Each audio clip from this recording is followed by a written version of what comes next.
afternoon everyone, day 73 in my 140. Today, mileage at the moment is 13,500, so I've done about 3,500 miles since I swapped my Focus RS for this.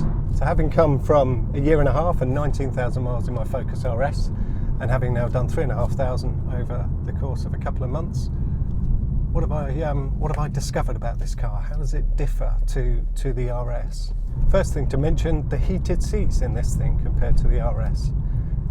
They're really good. I'm quite surprised now that I've finally got the seat adjusted so I'm comfortable. I haven't adjusted it now for quite a few weeks. In the beginning, every single time I got in to drive it, I was just giving it a little tweak. Took me a while to settle, but I'm properly settled now.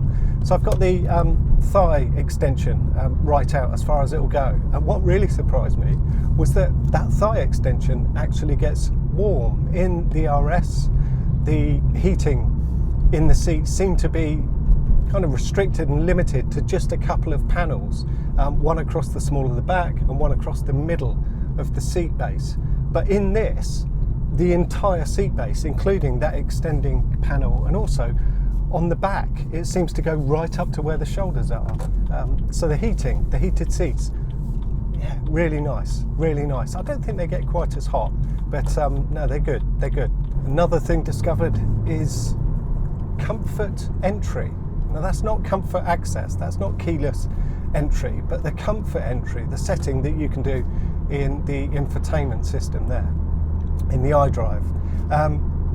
Double click the unlock button, and on the 3-door anyway, I don't think it does it on the 5-door, but on the 3-door, when you open the door, the window goes about halfway down. They always do move, down a tiny bit and then back up again to seat because they're frameless. But if you have it in the comfort entry setting, when you open the door, it drops the window down to about here, which, why does it do that? I've been trying to work out how it makes entry into the car more comfortable, but it's lost on me. So if someone could explain that to me, please let me know. Here's another thing I've not been able to work out just yet, and that's the dual zone climate control, the different temperature settings on each side.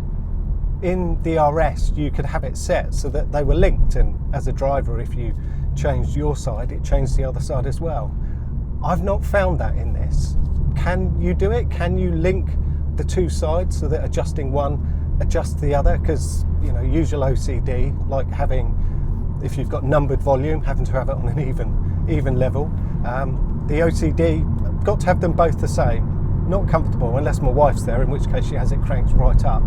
But I like them to be both the same and linked. So is there a way of linking the two sides of the dual zone climate control? Again, if there is and anyone knows, please let me know. Another thing I've come to realise about this car, and I've been driving in sport mode a lot because I want the firm dampers, and I've got the the chassis setting to be firm because I've got active dampers.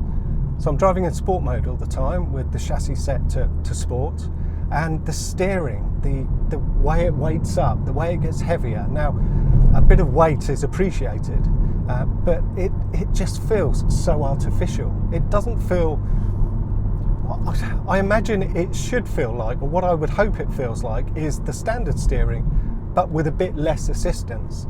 But what it feels like is the standard steering, but with something in the way of it, and it feels really unnatural. It's it's not too bad, but yeah, really firm, really firm, quite odd. Apart from that, I've just been playing around with the car a lot, really trying to get a feel for it. Like I say, 3,500 miles in now. Still got a lot of learning to do, completely different driving experience to the RS. The drivetrain is wonderful. There's no other word for it. The engine, the way the car feels, the rear wheel drive sense, it's absolutely fantastic. I say the drivetrain is wonderful. That's all except for one thing, and that's this, the gearbox. It's livable, but it's really not good. And with the cold weather that we've recently had over winter, it's thrown up, or I've now experienced what people have said, and that is how just completely marked the differences between the feel of this when the engine is cold, when the gearbox is cold, and when it's warm. Everything that's bad about it, the rubberiness, the notchiness, the inconsistency, the resistance sometimes that you get when you go into a gear, when it's cold, it's just amplified 100 times. It is horrendous. I have never had a car where the gearbox feels hardly any different when it's cold, let alone as different as this. It feels like a different gearbox. It really does. It's got some heat in it now, so you know it's all right. But when it's cold, it's not pleasant at all. The thing that impresses me the most though, and this will surprise a lot of people, I think mostly from the Focus RS community, and that is that the thing that impresses me the most is the chassis on this car. Yeah, it's not as firmly sprung, it's not as sharp, but it is so well balanced, really well balanced. The grip front to rear is just perfect. What I've learned is that you can just throw it into corners like you can in a hatchback, and the front and rear just grip and stay put. The rear, of course, you can influence with the throttle, but until you do that, until you give it something, it just stays put exactly where you want it to be. The traction control is worth mentioning. BMW have done a really good job with that.